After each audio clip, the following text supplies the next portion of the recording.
माँ सा की बात पे सिया ने लरजते लावों को खोलते हुए कहा, माँ सा हम खुश है। सिया इतना ही बोल पाए, आगे वो बोल न पाए। माँ सा उसकी चुप्पी को समझकर उसके सिर पे हाथ फेर कर बोली, खुश रहो हमेशा, आप खिलखिलाती हुई ही अच्छी लगती है, आप खुश होंगी तभी तो महारा वीर खुश होगा।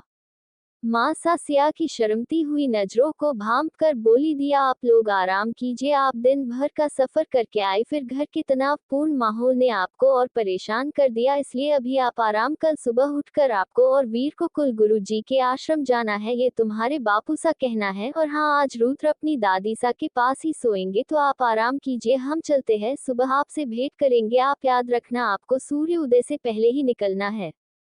माँ सा अपनी बात कह के जा चुकी थी। सिया भी माँ सा से बात करके थोड़ा तनाव मुक्त हुई और हल्की सी मुस्कान उसके लबों पे सज गई थी। सिया सोने के लिए अपने कपड़े बदल कर आ गई थी। वो अभी ड्रेसिंग के आगे बैठकर अपने कपड़े ठीक कर रही थी।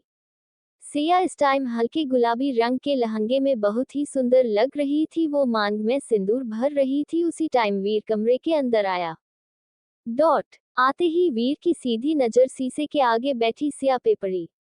डॉट सिया इस टाइम कंधे पे दुपट्टा डालकर बैठी थी, तो सिया ने जैसे ही वीर को देखा वो हड़बड़ी में खड़ी हुई और जाने को हुई कि वीर उसके पास आया और बहुत आराम से उसकी कलाई पकड़कर उसे रोक लिया और सबसे पहले उसके हाथ से सिंदूर लेकर सिया की मांग में भर दिया। डॉट सिंदूर भरते ही वीर ने बहुत प्यार से सिया के माथे अपने होठों की छाप छोड़ने को उसके चेहरे के समीप आया, तो सिया शर्म कर वहां से जाने को हुई कि वीर ने उसका हाथ पकड़ के पीछे कर लिए और सिया के कान के पास अपने होठों को ले जाकर अपनी गर्म होती सांसों को काबू करके धीमे से बोला, मुझे हक है सिया। आगे बोला, पत्नी है आप हमारी और पूरे मन से आपको हमने अपने दिल में बसाया है। गुस्से से जुड़ा रिश्ता कब प्रेम में बदल गया हमको पता ही न चला। आपके साथ रहते रहते पता ही नहीं चला कब ये दिल आपका हो गया।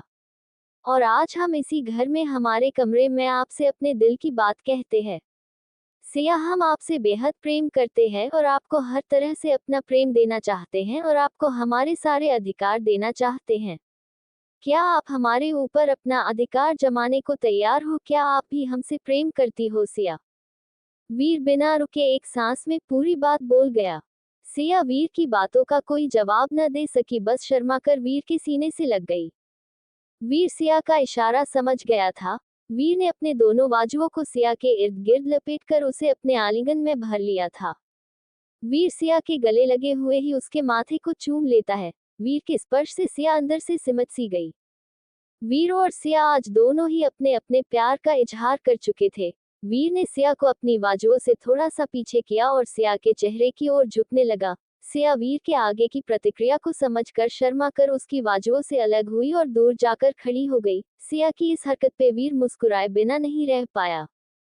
वीर सिया के पास आया और पीछे से ही उसे अपनी बाहों में भर के बहुत प्रेम से बोला, आज प्रेम का इजहार किया है इतना ही बहुत है, कल आपका प्रेम मिलेगा इसका अब भरोसा हो गया। दिया वीर की करीबी से बहक रही थी। वो जितना वीर से दूर होने की कोशिश कर रही थी उसका मन उतना ही वीर के करीब होने को उतारू हो रहा था। आज दिया का दिल बगावत करने पे उतारू हो रहा था, फिर भी दिया अपने आप को संयमित करके अपनी जुबान को संभालते हुए बोली, वीर कल गुरुजी के आश्रम जाना है तो हमको जल्दी उठना है, तो हमको लगता अभी हमको सो जाना चाहिए, इसलिए अभी सो जाते हैं। वीर सिया की बात से सहमत होकर बोला, आप ठीक कह रही हैं, और इतना कह के वीर और सिया दोनों ही सोने चले गए। वीर सोफे पे सो गया और सिया बेड पे सो गई। अगली सुबह सिया और वीर जल्दी उठकर तैयार होकर माँ सा से आशीर्वाद लेकर गुरुजी के आश्रम की ओर निकल गए। दिन उगने से पहले ही सीता और वीर दोनों गुरुजी के आश्रम में पहुंच गए थे।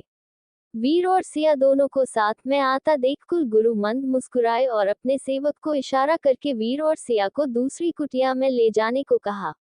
सिया वीर अभी कुटिया में आकर बैठे ही थे कि पीछे से गुरु बोले, लेखिका रिया रावत